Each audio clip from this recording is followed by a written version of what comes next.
What is the relationship between gold and money supply? What you would find is that at 1850, the gold relative to the money supply is about 2%. Would the U.S. government would lose that value then in that exchange, right? Because they wouldn't lose the value. They because it's still sitting there. Yeah. I guess it was never there. Yeah, they have the gold, and the Fed has a certificate. None of that would change. I'm just saying, if you want to play the mark-to-market game, which the Fed doesn't, but if you did, you can't just attack the securities, which is fair game, but you have to give them credit for the gold. But maybe the real bottom line on that, Nick, is that everyone pretends we don't. That gold's not a monetary asset. We're not on the gold standard. Maybe we really are. They just don't want to admit it. Jim, you've literally just stolen the monthly issue of my UK gold newsletter there. You've stolen my thunder. But quickly, something to mention about this is that right now they're sitting on unrealized losses. But under QT, those losses would become realized, which is when this starts to really matter. So you can pretend all you like, but if you start to sell the bonds, well, you can only sell them for the market price, not for the par price.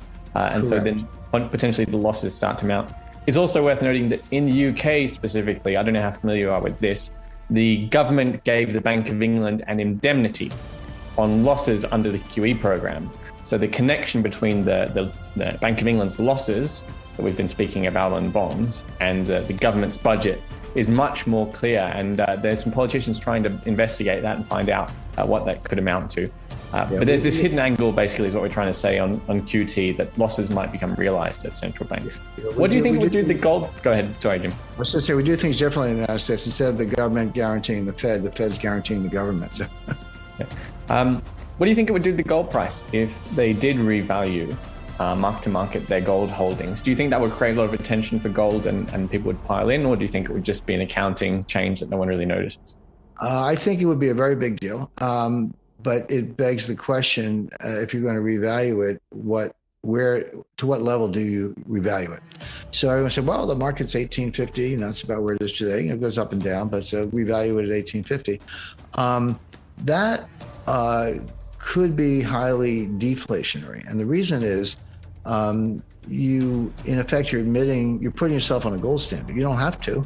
That's why they won't do it. They don't want to touch it. But if you did, you would be saying, hey, gold's really worth 1850 and we have this much gold, et cetera. But at that point, analysts would sort of turn and say, well, you're back to a kind of gold standard. What's the relationship between gold and money or currency or US dollars and others, the money supply? But what is the relationship between gold and money supply? What you would find is that at 1850, the gold relative to the money supply is about 2%. Whereas historic gold standards were run with somewhere between 20 and 40%. Bank of England in the 19th century managed a successful gold standard between the Congress of Vienna and World War I with about 20% gold. In the U.S. through most of the 20th century, at least the first half, ran a gold standard with about 40% backing. It was actually the law. The law until the late 1960s, I think 1968, was that the Fed money supply, base money, could not be more than 2.5 times the value of gold. Originally at $20 an ounce, $20.67 an ounce, later $35 an ounce. But whatever that number was, times the amount of gold, that had to be 40% of the money supply, and the money supply could not be greater than that. And then they got rid of that in 1968 because of the war in Vietnam.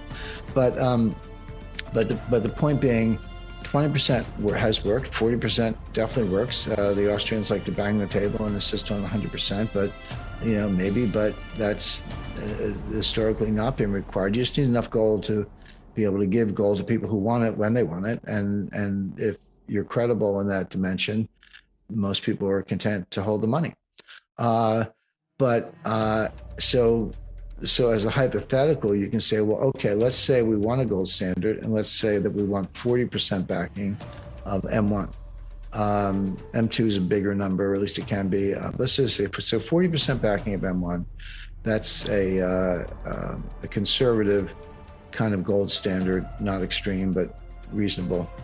What would given the amount of gold the United States has, what would the price of gold have to be in order to maintain that ratio? The answer is about $15,000 an ounce. And people say, Jim, you used to say $10,000 an ounce. Well, that's true because it was true at the time. But when you expand the money supply, the number goes up, right? Because the amount of gold is fixed. So yeah, it was 10,000 not that many years ago, and today it's 15,000. Well, if you say gold's worth 1,800, people are going to say, well, give me the gold. I'll take all the gold you got at that price. And then they're going to have to shut the gold window again, and that has its own problems. But in other words, it's not clear how it would work. I mean, there are a lot of ways it could work mechanically. It's not clear what the government would actually do. But my point is, if you try to mark gold to market on the Fed's balance sheet, you're opening Pandora's box. Because you would be getting a lot of people, bankers, analysts, Wall Streeters, investors, to sit up and take notice and say, well, hey, what is going on here? You're back in the gold business. Well, you got the price wrong because you can't back up